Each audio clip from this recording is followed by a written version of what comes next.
Hey, I'm Terry Dixon. I want to talk about my new business venture, Ophir Partners. Now, Ophir is a biblical place.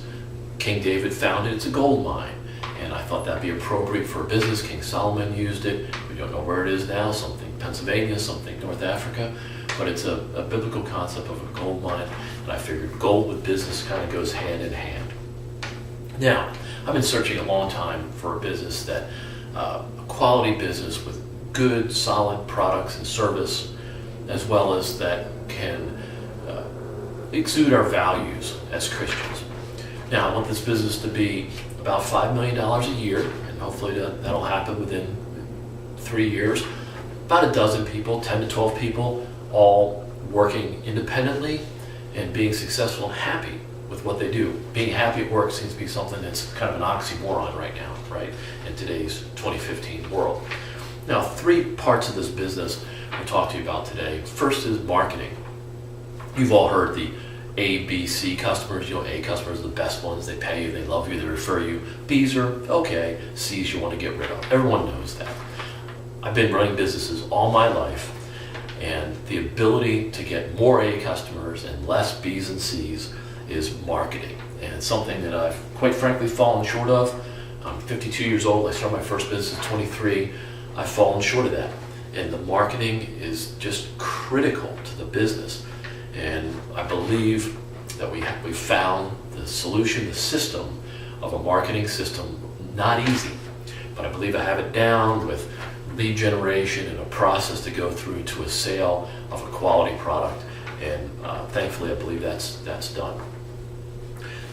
Each product, this Ophir Partners will be multiple product lines, probably all related to real estate, all good, solid, quality products, but they all need a USP, unique selling proposition, or more clearly defined, I think, as a unique position in the marketplace that makes sense and is viable and needed by customers that will be happy with the product and useful. It's got to be a win-win, another trite expression, but it's got to be a win-win.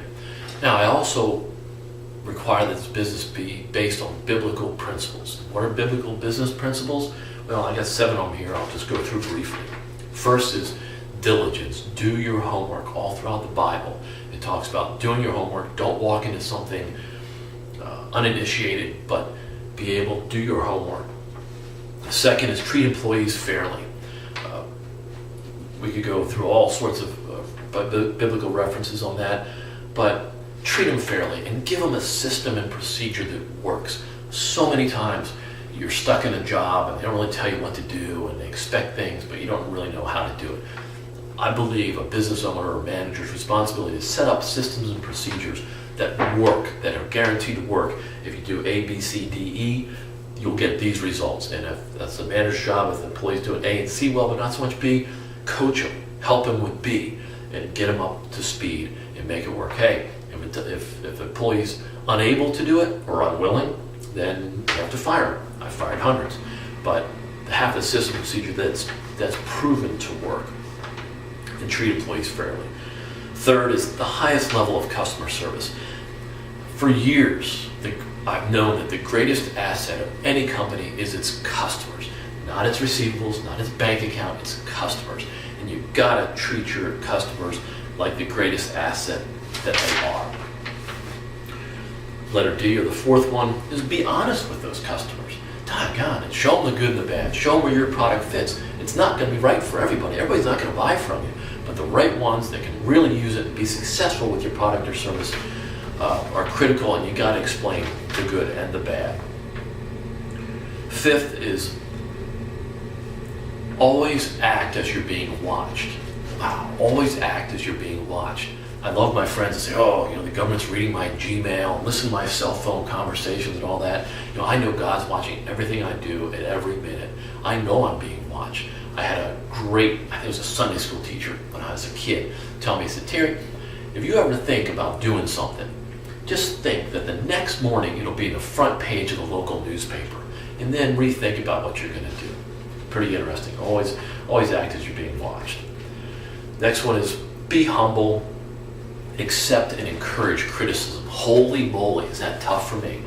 Just, I am arrogant and conceited. I admit that, and it's been tough all my life to accept criticism, to work with it, and be humble. But that's something I've been working on. I'm trying to get better, and that's one of the principles here, biblical principles that run this Ophir Partners. Last is what to do with the profits. Any good, solid business built on solid products and services is going to make a profit. It has to. What do you do with it? Well, I'm over those days of where I want to fly around in airplanes and $100,000 cars and all that sort of thing. I just want to live simply.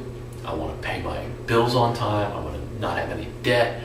I want to have just some security, nothing fancy. I want to help others. The church and groups that I work in, I want to be able to help others and give charitably, tithe.